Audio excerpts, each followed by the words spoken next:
Olenka Bilash, and I am a professor in the Faculty of Education and have also served as the acting director of the Ukrainian Language Education Centre at the Canadian Institute of Ukrainian Studies, University of Alberta, for many years. Today, I will be your moderator.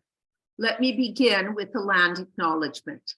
The University of Alberta acknowledges that we are located on Treaty 6 territory and respects the treaty histories, languages, and cultures of First Nations, Métis, Inuit, and all First Peoples of Canada, whose presence continues to enrich our vibrant community. May I ask you all to mute, please? Thank you. We are delighted to have you join us for today's presentation about Ukrainian children's diasporic literature with Lesia Savedchuk. Let me confirm the format for the day. We know that there are many who would like to participate in this webinar, but due to work schedules and time differences are unable. Thus, we are recording the session and will post it on the ULIC website, which will also appear in the chat. Please mute yourself unless you are speaking. After Lesia's presentation, we will have time for a question and answer session. Please feel free to write any comments or questions in the chat during her presentation. These will be monitored by Dr. Lesia Savedchuk, Research Associate at ULIC, and she will also offer closing comments. And now allow me to introduce our guest speaker, Lesia Savedchuk. Lesia Savedchuk was born and raised in Winnipeg, Manitoba. She holds a bachelier des arts, majoring in French and Spanish from Collège Saint-Boniface, University of Manitoba, and a Master of Adult Education from the Ontario Institute for Studies in Education, University of Toronto. She has taught Ukrainian to numerous classes of both adults and children in Calgary, where she now resides. Lesia has to her credit 20 original children's books in Ukrainian. These include 19 picture books in the Dzvin Readers series, including such popular titles as Ponchik, Tistechka z Mushtardою, and Purpurova Planeta, all favorites of my own children and my grandchildren. Originally meant for beginning readers in the Ukrainian English bilingual program, these books have also been popular with preschool children who already speak Ukrainian. She is also the author of a young adult novel, Futbolny Detektivi, as well as a series of 5 English language children's books about Ukrainian saints and picture book, Anna's Dream, co-written with Maria Myrchuk. Lesia has voiced children's stories for radio and for a commercial recording, as well as written and staged plays for children's and adults. She is a longtime member of PLAST, Ukrainian Youth Association, where she has served in many leadership positions. She is currently the supervisor of a Ukrainian community library in Calgary, the Mykola Voronoi Library and Archive. With no further ado, Lesia, the screen is yours. Дуже дякую, Оленко. Good morning to everybody. And для тих, що долучуються до нас здалека, то добрий вечір вам. Today I will be sharing with you a project that I've been working on for at least 4 years. That is annotated bibliography of Ukrainian children's literature in the diaspora from 1945 until today's date. I'd like to start off by establishing my credentials for this project, or indeed my lack of them. The usual expectation for projects of this sort, sponsored by an academic institution, would be some sort of advanced academic credentials. Well, I need to admit upfront, I am not an academic. Rather, I come to this project and to this presentation as a reader, a writer, a lover, a collector of Ukrainian children's books. And so to start, I would like to share with you a beloved book from my childhood. Let's see if I can share my screen. And excuse me, I'm just going to shut the door because I'm getting some feedback.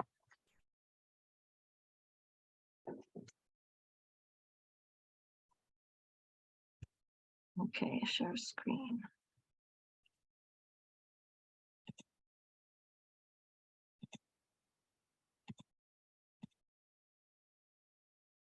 This is Roman Zawodowicz's Казка вигадка смішна про ведмедя ласуна. Just a minute, I have to adjust my screen here.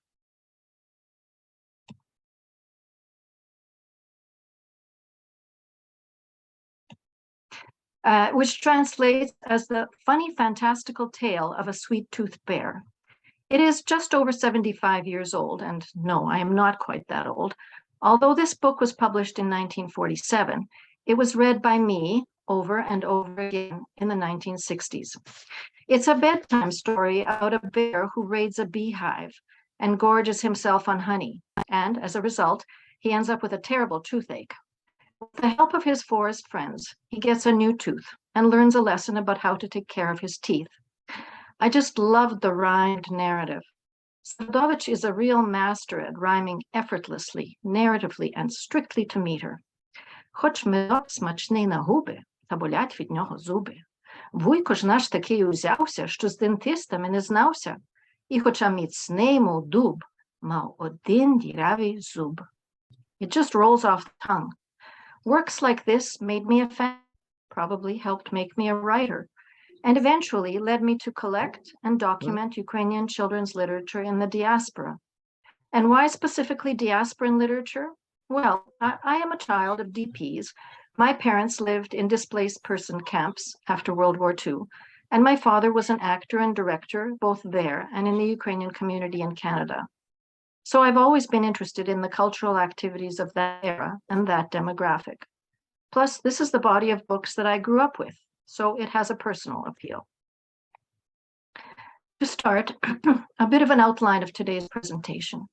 First, I'll tell you a bit about the bibliography and the process of compiling it.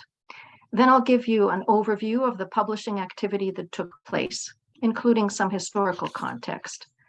Next, I'll be sharing some examples of books that I found interesting. And finally, I'll present some ideas for future research. So, a bit about the bibliography. A few years ago, I was doing research for a creative nonfiction book about my parents' generation, which is still unfinished, of course, and found a couple of bibliographies of DP literature published by the Canadian Institute of Ukrainian Studies to be especially helpful.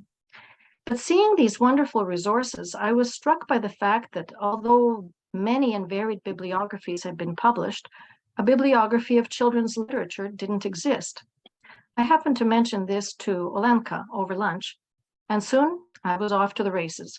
I started assembling lists, first just from memory, then from various sources, then I moved my own collection up from the basement to my office, and now it's been about 4 years of intensive work collecting these works and producing this bibliography. This slide gives you a taste of what the bibliography will look like. It is annotated and illustrated with book covers. The citations are in both Ukrainian and in English, while the annotations are in English only. I currently have 973 publications listed. That number could change a little bit, but shouldn't change much. It looks like the listings themselves will run to just over 300 pages that look like this.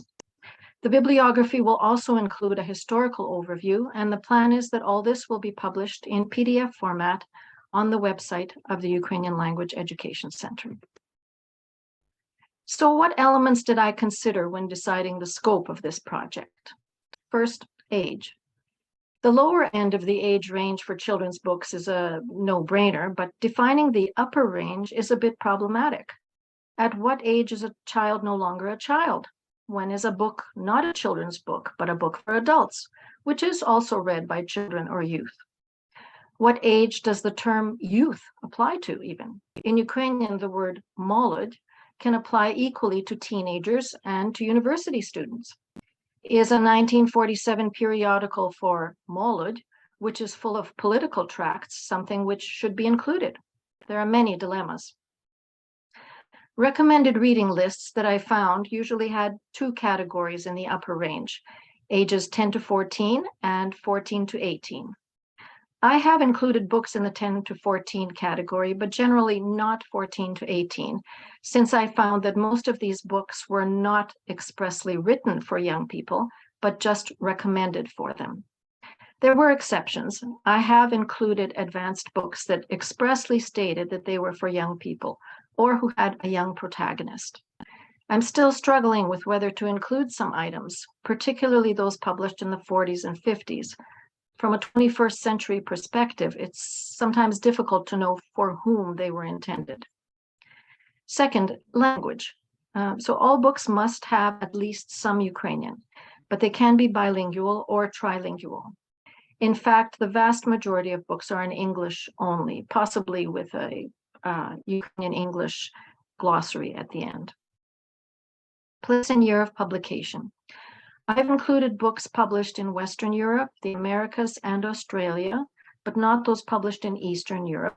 I've started in 1945, immediately after the end of the war, and gone right up to the present day, really. There was some discussion as to whether to stop at 1991, when Ukraine declared independence and more quality books from Ukraine became available. But since there were very few books published here in diaspora after that time, I decided that they wouldn't be worth a separate project, and I included them here. Genre. So here's a listing of all the genres that are in the bibliography. I decided to include a wide range of genres, including non-reading books, non-literary books, things like activity books, songbooks, religious books, and school books. I cast my net wide, perhaps too wide. In retrospect, school books should perhaps have been a separate project, as there are, at last count, 219 of them, so almost a quarter of the bibliography. But, of course, hindsight is 20/20. I am confident that for the literary books, fiction, poetry, folk tales, and the like, I have a pretty complete listing of what was published. Maybe I'm missing something that's very obscure or local. Songbooks, school books, periodicals, quite complete, but I may have missed some. The genre that is least complete is probably religious books. They were hard to find, and I'm quite sure that there are books out there that are not in my listings. Now I'll look at some of the challenges I faced in compiling this bibliography. First, finding and collecting the books. Finding lists of books in existing general bibliographies and in library catalogs was easy. Finding and collecting the actual books in physical or digital format was a bit of a process. I accessed books from across Canada and a couple in the States, university libraries, community libraries, digital collections online, personal collections. You can see a list here on the slide. The biggest sources were, luckily, local here in Alberta. My own collection, the McCulloch Community Library here in Calgary, and the Ulick Library in Edmonton. I was also very lucky to connect with Pierce Carefoot at the Thomas Fisher Rare Book Library at the University of Toronto, who, over the course of 4 months at the beginning of the pandemic, kindly sent me scans of almost 50 books from the John Luchkiw collection, which is a veritable goldmine of DP-era publications. There are still a few books that I haven't found anywhere or haven't been able to access. There are some at Harvard, the Library of Congress, New York Public Library, and at St. Basil's Seminary in Stamford, Connecticut. So if you happen to be from any of those institutions or cities and could help me access a book or two, please be in touch. I would be very grateful. Likewise, if you have personal books that you are willing to lend, donate, or scan, let me know, as there are some books for which I need better copies of covers or would like to get a physical book and only have a digital one. I'll share my email address at the end of this presentation. Next, I had to read all these books. So, confession, did I actually read them all? Well, I read pretty well all of the literary books. And then school books, songbooks, religious books, I just reviewed in detail. I didn't read 10 versions of a given folk tale, and I didn't read some books by classic authors like Kipling or Lesia Savedchuk, where I could get the plot summary online. But in some, I probably read 650 books, some very short and some of novel length. Writing the annotations. This took longer than I expected, of course. Since there were a lot of reprints, I thought it was important to explain the publishing history of any given book, and that took time to research. Number 4, I was prepared for finding the books, for reading them, for writing about them. But what I didn't realize was that realize that I would be doing was managing a large database of information and a large number of digital files. I created many spreadsheets which tracked location, reading status, writing status, cover status, etc., etc. All this took a lot of time and has made the project much longer than I expected. Organization. The listings are organized by genre, and I didn't really find a standard list of genres, so I took the best that I could find and adapted to my needs. Some categorizations are still in flux. For example, are Lotocki's animal stories fables? Are they folk tales, or are they just stories about animals? I'm still struggling with some of that organization, although most of it is now settled. Age. I was particularly stumped by age. Opa the L recommended book lists had ages listed, but they weren't always consistent. And the language level of readers decreased over time, so that something that was an appropriate language level for a 7-year-old in Germany in 1947 wasn't necessarily something that a 7-year-old child could read in 1982. I resolved this by simply dividing the fiction categories into younger, middle, or older without mentioning ages. And some items have still not settled into a category. Formatting the citations. This has also taken and is still taking some time. The citations are in Ukrainian and in English. And of course, citation format is quite different for each language. But the challenges are more with the inconsistencies in the information provided in each book and how to make that consistent in the citations. Names of creators are a particular problem. Some books list the name in Ukrainian, some in English, some in both, some only a pseudonym. English spellings vary between transliterated versions and commonly used spellings. Ksenia Marynyak, editor at the Canadian Institute of Ukrainian Studies, and I are still puzzling through many of these issues. It is a bit of a slog, I must admit. Now let's go on to an overview of children's literature in this period. For the purposes of this bibliography, I have divided the history of children's diasporan literature into 2 very unequal periods. First, the DP period, 1945 to 1949. This is the immediate post-war period of temporary settlement in Germany and Austria. Many, although not all, Ukrainians lived in displaced person camps, DP camps. They were emigrants, they were refugees, but they had not yet immigrated to any permanent place. Then the émigré period, which stretches from 1950 into the 21st century. This is a period of permanent settlement in Western Europe, the Americas, and Australia. Here we are talking about immigrants, and later the children and grandchildren of immigrants. So let's take a look at the DP period. This is not the time to go into history in detail, but I would like to give a little bit of background so that we understand why there was a large and active diaspora after World War II. The war severely affected Ukrainians, with the front moving across Ukrainian territories multiple times.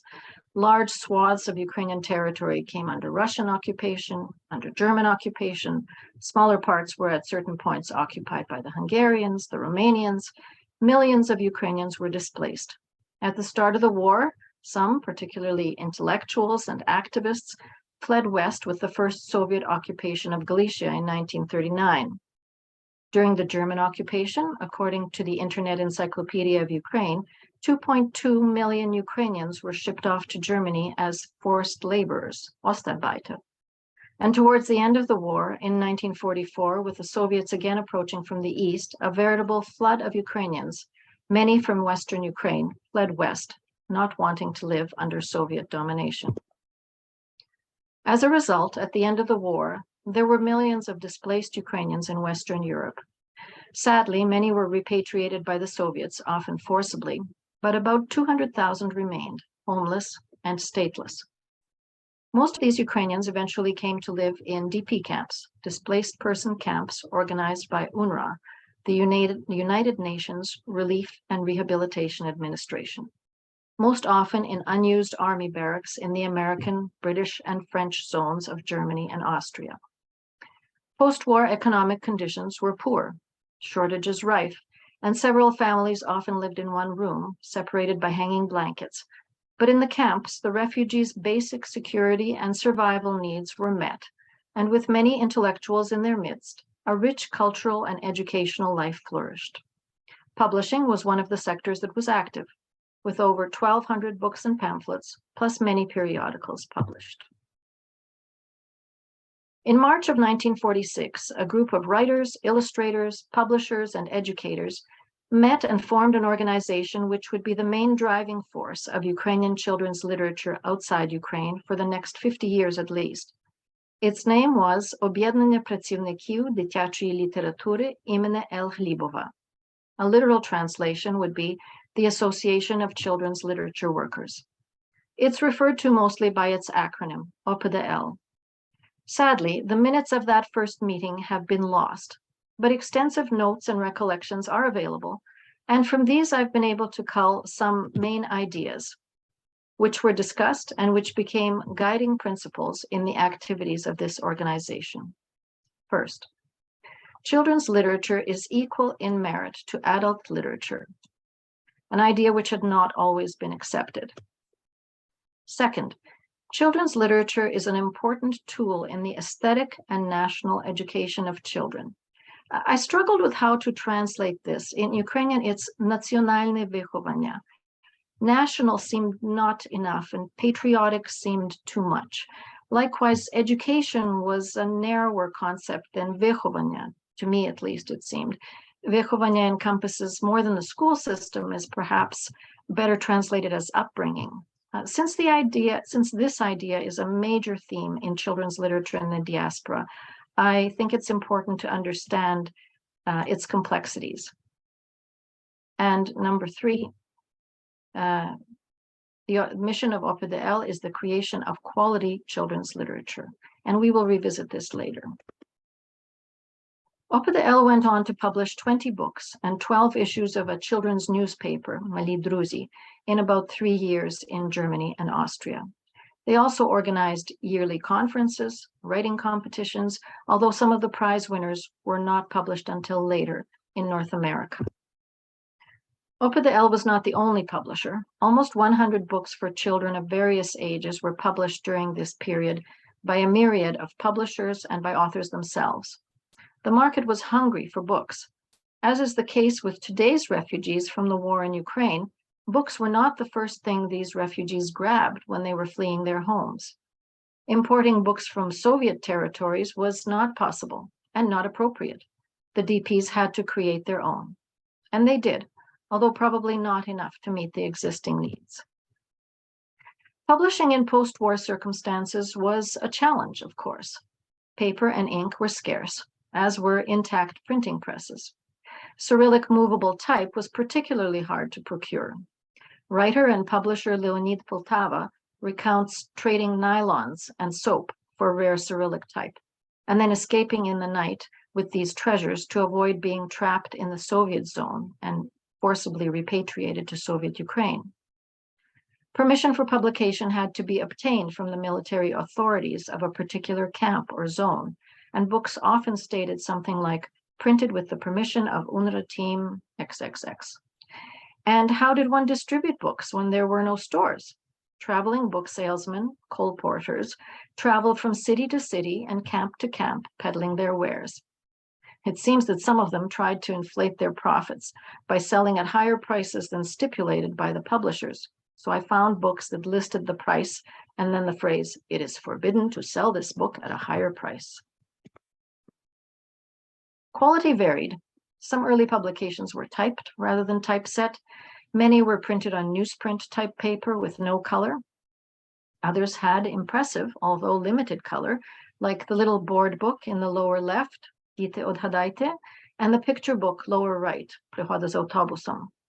In the upper right is an alphabet book used for learning to read.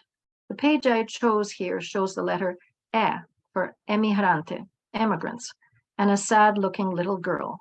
This is rather unusual. Books tended to show scenes from the past or fantasy scenes, but not scenes from the everyday post-war reality. 7 periodicals were published for younger children, that's the upper row, as well as over a dozen for youth.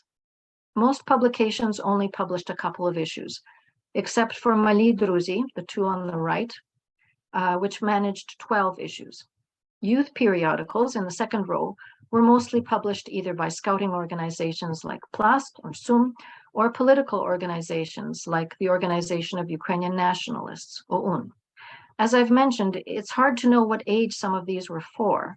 Some of this would not be considered youth material today, but these were very different times with young people who had lived through a lot and had to grow up very quickly. By 1949, few people remained in the DP camps, and in their new countries of settlement, they quickly took to resuming their publishing activity. The first children's books in North America were published in 1950. First and foremost among North American publishers was, again, OPDL, which had bases in New York and Toronto. From the very beginning, OPDL published books under its imprint Nashim Ditem, meaning for our children, logos pictured here. The name of the organization changed over time. Initially OPDL, Literature for Children, later OPLDM, Literature for Children and Youth, and in 1991, they added the word Ukrainian to their organization, which changed their initials to UPLDM. And it should be noted that the Nashim Ditem logo also sometimes appeared in books by other publishers as a seal of approval from OPDL. In its various guises, OPDL published just over 100 books in North America between 1950 and 2003, with the bulk being published over the first 4 decades, from the 50s to the 80s. Although that may not sound like a lot, during their most active years, they were publishing 2 books a month, which is quite an achievement for a small group of people who met in their free time, aside from regular jobs, and at least at first, while still settling into a new country. Quality was important, not just of the content, but also of format. Publishing in small quantities for a relatively small market was expensive, and colors were often limited, but illustration and design were considered an important part of each book. OPDL was not only a book publisher, but most importantly, an advocate of Ukrainian children reading Ukrainian books. OPDL underlined the importance of reading actively, one might even say vehemently, through all means possible, often in the introduction to books and in the content of children's books themselves. One of its vehicles was the periodical Me i Nashi Diti, We and Our Children, which included articles about the importance of reading, promotions for recently published books, reports about book-related events, and calls to support their work financially. One of the first projects of OPDL was a subscription reading club called Yevshanzilya. It took its name from a legend in which a young Ukrainian boy raised to be a Turkish janissary remembers his homeland through the scent of the Yevshan herb. A very apt name, since OPDL's stated purpose was for books to be a prime tool in the retention of national identity. Sadly, the book club was less than successful, not attracting the thousands of subscribers that it had hoped for in the early days. Members of OPDL moved very quickly to establish a children's magazine, which would be accessible for all children, not only those of a given youth organization. Veselka, meaning rainbow, was first a supplement to the Ukrainian daily Svoboda, but soon became a standalone monthly, which lasted 40 years. Interestingly, until the last couple of years, the editors were not listed by name, but only as edited by an editorial board of members of OPDL. A full archive of Veselka issues is available online. As I've mentioned, OPDL was an advocate. They were an animator, the main player in a loose collective of writers, illustrators, publishers, whose aim it was to provide children with quality books in order to mold their sense of identity. to maintain what was essentially a Ukrainian homeland outside of Ukraine. The association organized author readings, book reading campaigns, and writing competitions for both established writers and for children. They had plans for a children's encyclopedia series, which fizzled. Only 2 volumes were published. And although this is not a history of individuals, one person has to be mentioned here, and that is Bogdan Hoshowski, who was one of the initiators of the organization. In addition to being an organizer, an editor, writer, publisher, and advocate, he also penned 2 books about children's literature, the only books on this topic, and invaluable resources for anyone studying this field. Of course, Opera de El was not the only publisher. Next largest was Hoverla in New York, owned by Mykola Sidor-Czartoryski. Hoverla was both a bookstore and a publishing house. Just under 100 children's titles were published between 1952 and 1970, with the late 50s being the most active. Hoverla's children's publications were almost exclusively reprints of earlier publications, and their quality was usually not as good as the original. In the upper row, we see a reprint of a DP era publication where the cover and the first page have been combined into a sort of ersatz cover, although with no cardstock used. Hoverla published a lot of historical fiction for middle to older readers in the lower row here, usually phototype reprints from interwar editions, especially those published by Svitdetine in Lviv in the 20s and 30s. These were exact reprints. Sometimes even numbering from previous series was intact, and new numbering sometimes added and sometimes not, which was quite confusing. The quality of Hoverla publications was, shall we say, not appreciated in certain children's literature circles. We'll touch on that again a little later. Who else, excuse me, who else published books for children? Organizations, often women's organizations.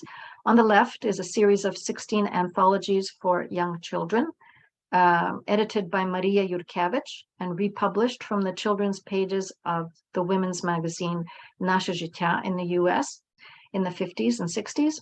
And in the middle, one of 6 folktale anthologies published by the Ukrainian Canadian Committee's Women's National Council in the mid-70s. In the absence of a formal publishing system, in which there would be publishing houses to whom a writer could submit a manuscript, many books were published by the authors themselves.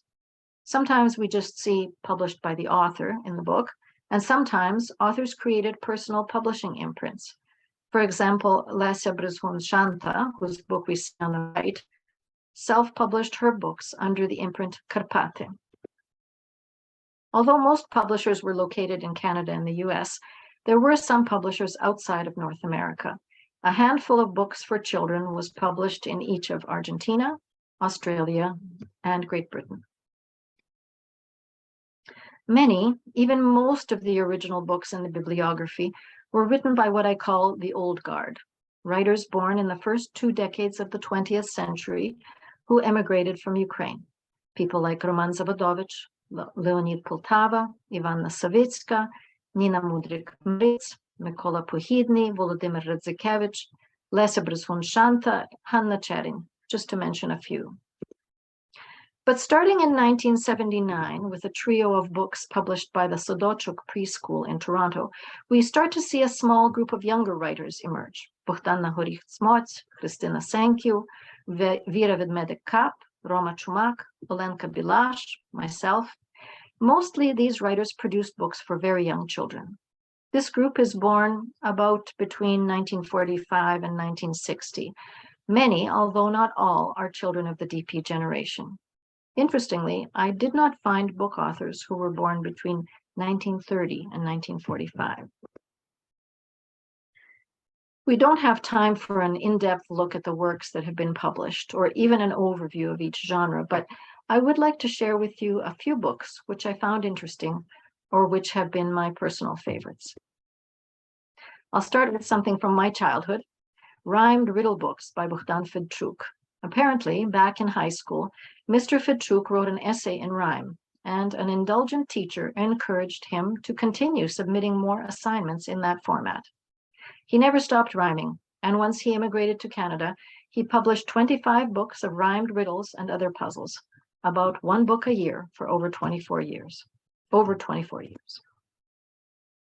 Lesia is the story of a girl who saves her village from the Tatars by leading them into the woods and paying with her own life, one of several child heroes in this body of literature. I was familiar with the newest edition here, bottom right, but was surprised to find how many different editions there were of this classic story. Multiple editions and reprints are common in this body of literature. Historical fiction is also common, outnumbering realistic fiction by almost 2 to 1. And some of the realistic fiction is also set in past eras, so a lot of focus on the past.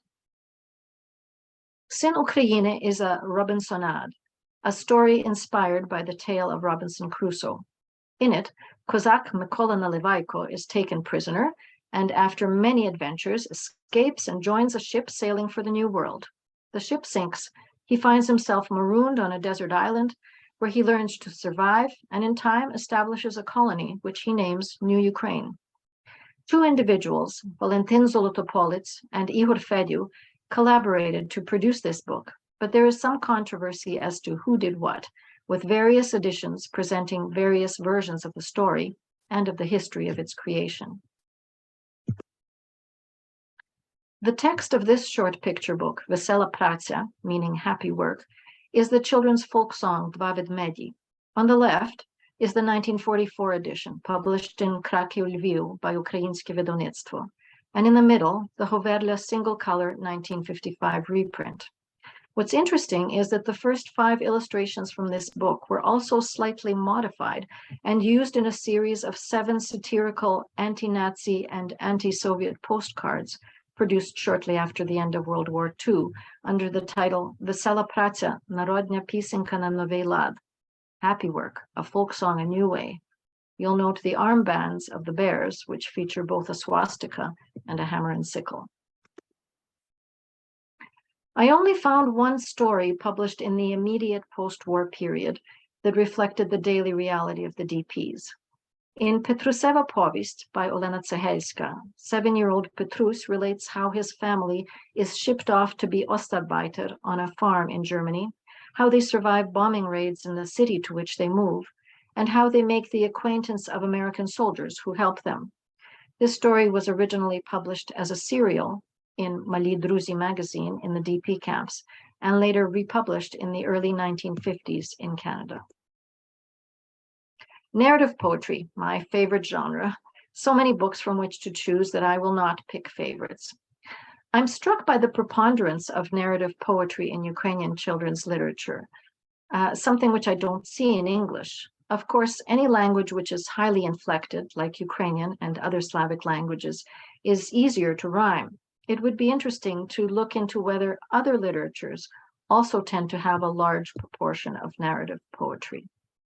And I also have an example here of a related format, rhyming prose. On the left, we see narrative poetry, which looks like poetry, rhymes, and tells a story. And on the right, the text is rhymed, but written in prose. Пішов коник поміж трави, цвіркуна зустрічає, цвіркун сидить на колодці, на скрипочці грає.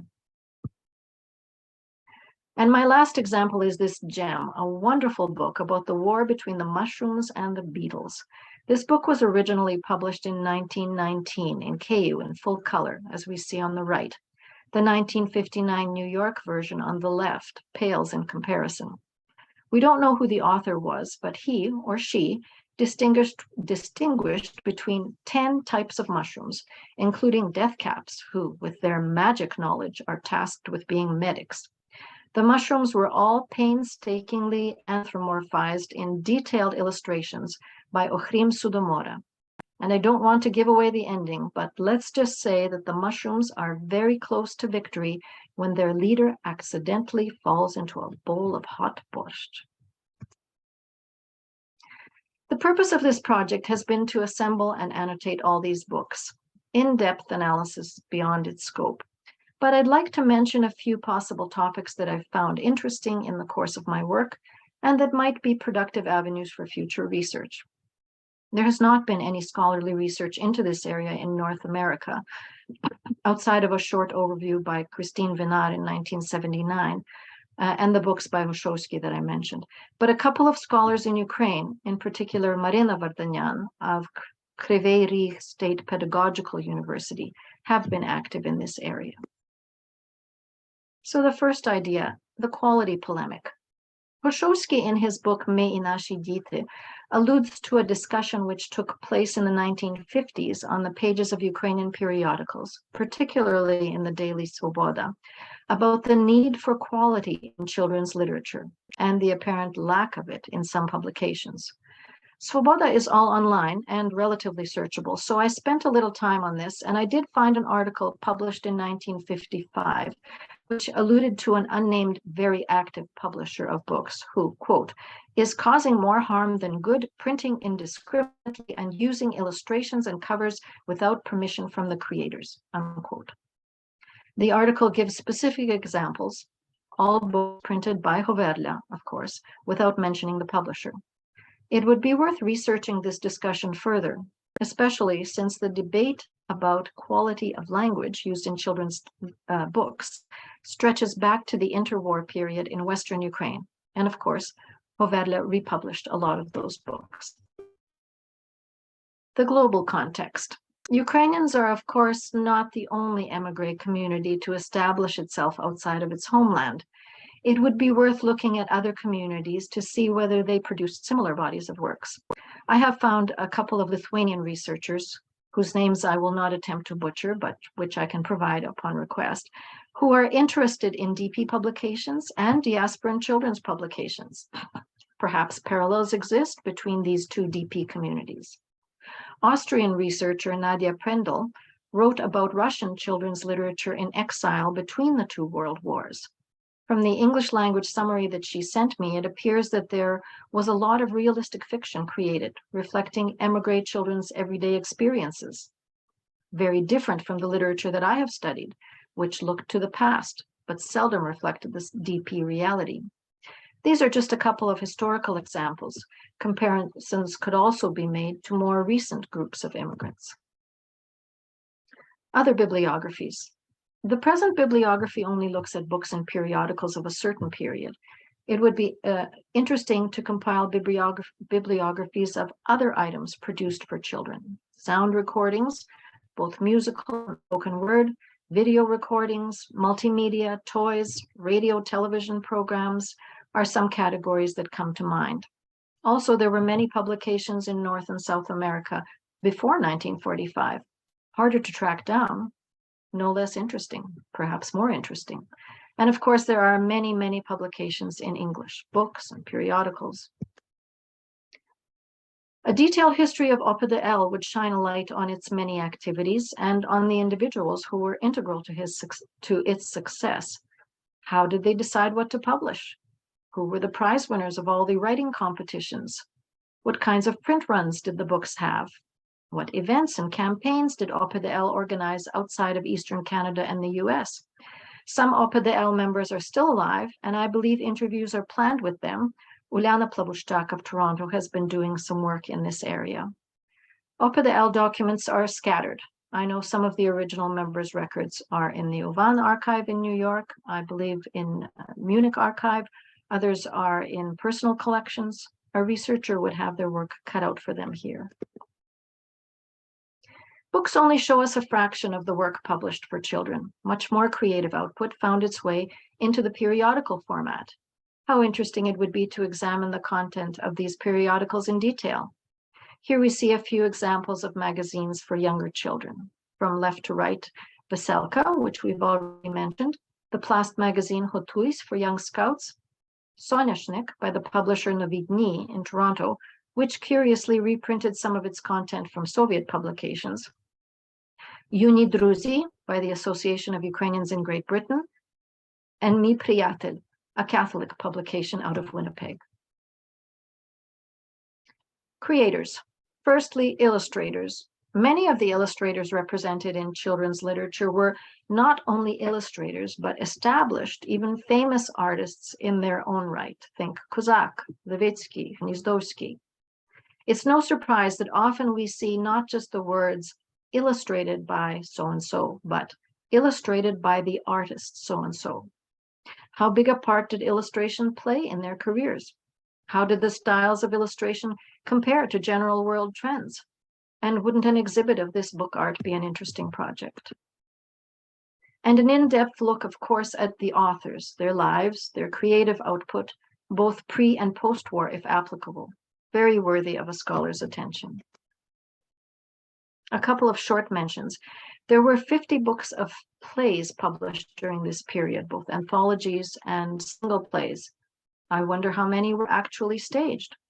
And I've mentioned number 8 already, narrative poetry. Does narrative poetry exist to the same extent in other bodies of children's literature and in other languages? Perhaps the most interesting idea to investigate is the possible disconnect between those who produced this literature and those who consumed it.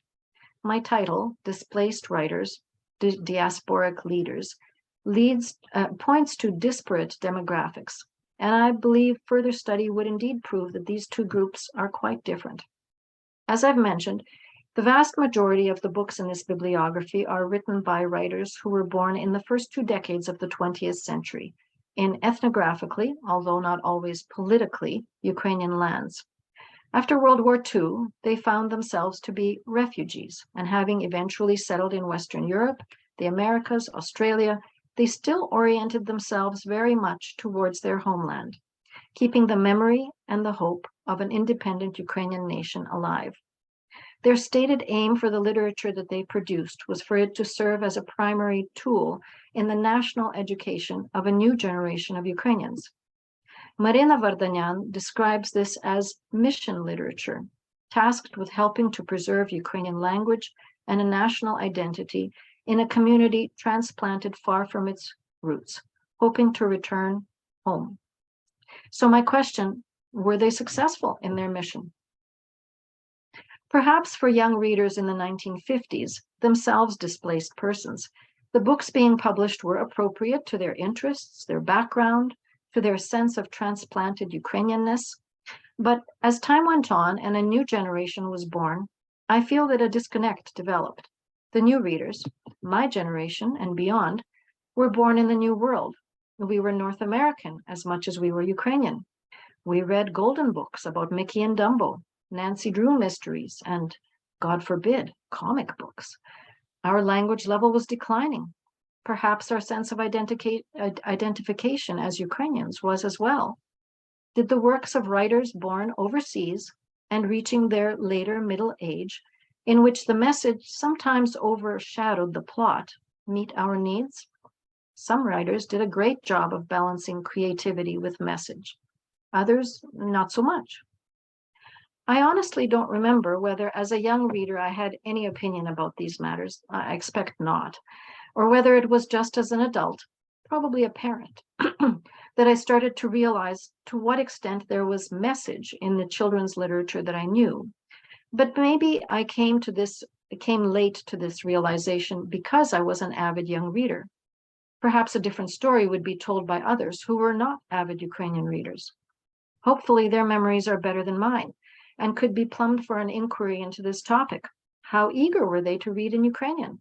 What attracted and what didn't? And the wider context.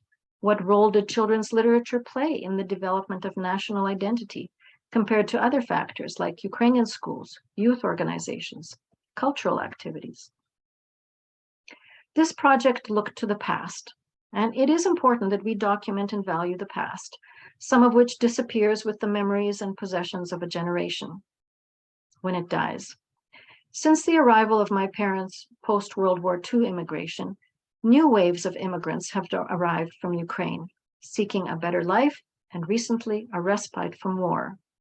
It's important that they too know about the accomplishments of previous generations, of this impressive body of literature created mostly by a different wave of displaced Ukrainians. And what does the future hold for Ukrainian diasporic literature? Excuse me. Publishing of homegrown children's literature has declined drastically. Is it dead? Will future scholars have books from which to compile bibliographies?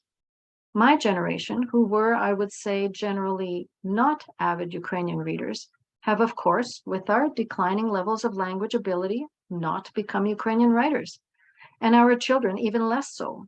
So any future activity lies in the hands of newer waves of immigrants, the economic fourth, and now the refugee fifth wave, some of whom will settle permanently. Previous generations felt the need to create their own children's literature because books from Ukraine were deemed inappropriate, thematically during the Soviet era, quality-wise until recently, linguistically by some readers even now. But new immigrants don't feel that disconnect. Thousands of appropriate quality contemporary books are now available from Ukraine. Will Ukrainians in diaspora now exclusively import books from Ukraine or feel the need to create their own? Only time will tell. While the future of diasporan writing and publishing is uncertain, one thing that will not change is our appetite for good children's books. Although the advent of the internet, ebooks, and all things digital has certainly changed much of the world's reading habits, we do still want to read to our children and encourage them to read. I'd like to end by introducing you to a character created by Antin Lutotsky in 1934, republished by Hovedla in 1962, and reimagined by Lesia Savedchuk in the 1960s. Meshka Hryzyknyshka, literally the little book-chewing mouse. Hryzyknyshka is fascinated when her mother introduces her to a room filled with shelves of strange rectangular objects, which have little squiggles on the inside pages, and according to her mother, contain all of humans' wisdom, all their knowledge. My wish for all of us, and for our children, is that we continue to be fascinated by the squiggles in those strange rectangular objects, and that we find a lot of tasty books to chew. Thank you to everyone who has contributed to this project, to the Ukrainian Language Education Centre and the Toronto Ukrainian Library Association for their financial support, and to all of you for joining us. Дуже дякую за вашу увагу.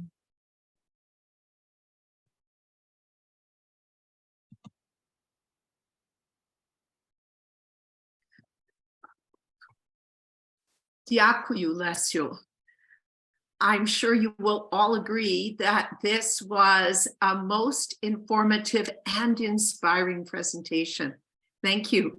Let's open the floor now to comments or questions, and then we'll give Lesia a chance to talk further.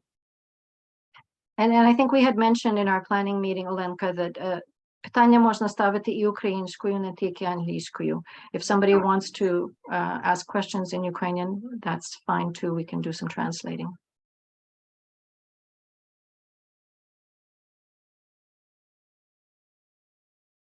You covered the topic so thoroughly that Lesia, that was a beautiful presentation, very scholarly. Thank you, Esther. I do have a question. In your travels with this wonderful treasury, did you find that, like with Grimm's fairy tales, where there's the violence enters the literature with ease and without question, did you find the same thing with the various writers who and children who had gone through a violent time or memories of a violent time, that element was there in some periods?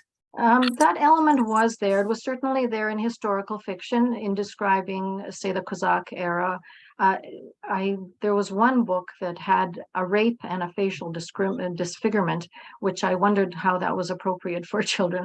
I also found that some books which had been reprinted from an earlier era, between the two world wars or even before then, had a different sensibility in terms of what was allowed with children and what was appropriate. So I was struck by that sometimes, that it was not what we would have considered appropriate today. Right, but like Grimm's fairy tales, we look at that and say, oh, how could they describe such an incident? So it happened. Well, and there were Grimm's fairy tales as well in this body of literature, yeah. Right. Thank you, Lesia. Proszę.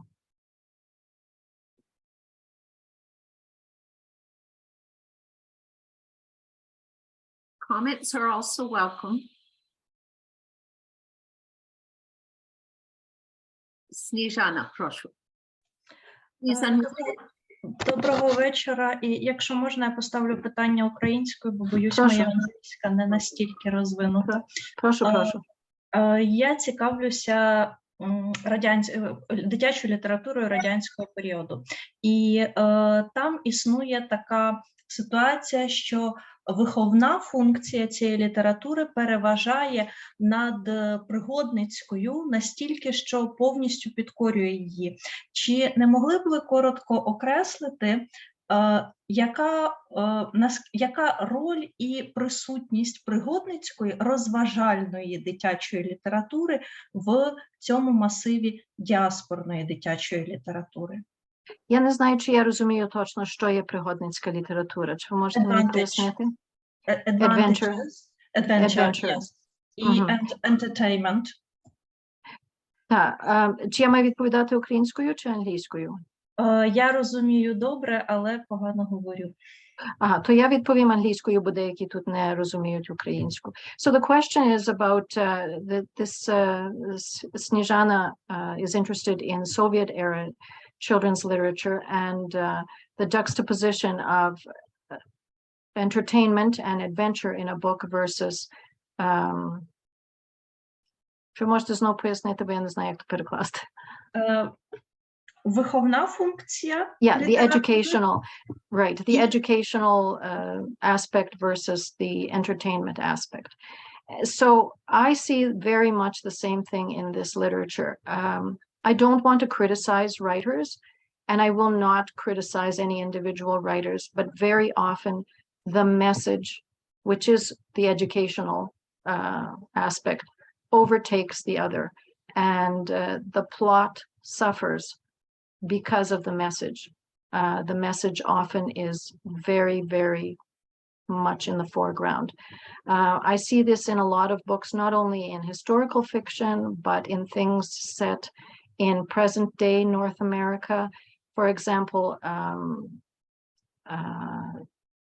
North American culture is often presented as negative, as bad, and the Ukrainian culture is something that's positive. So it's always being pushed out as the message.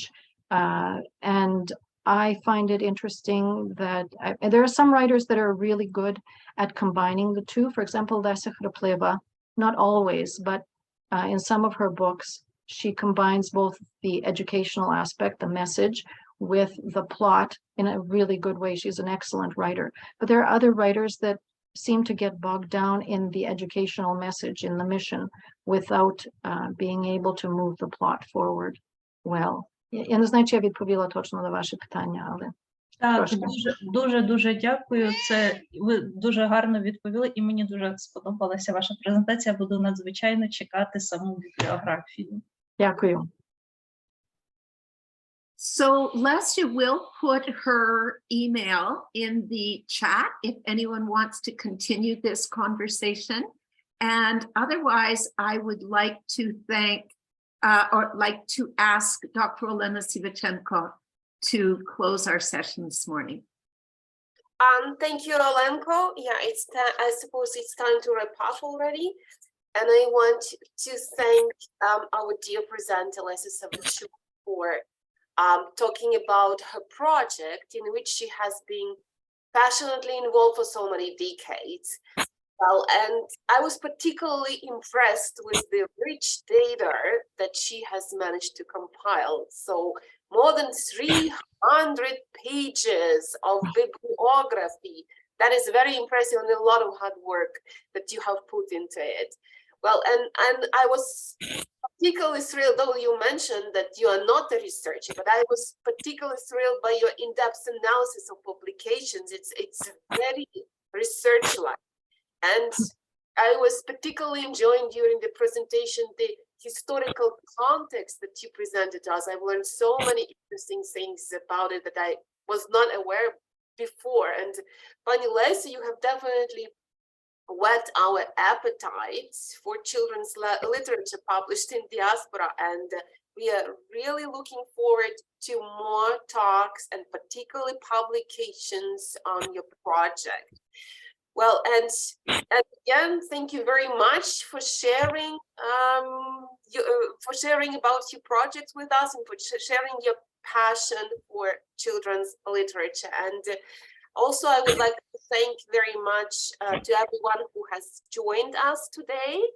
Well, and the video recording, so we are recording this session and the video recording will be available soon on our YouTube channel. I've just shared the link with you for our YouTube channel. Please spread the word, and so with other people who might be interested, and if you want, you can go back and see our previous webinars and roundtables.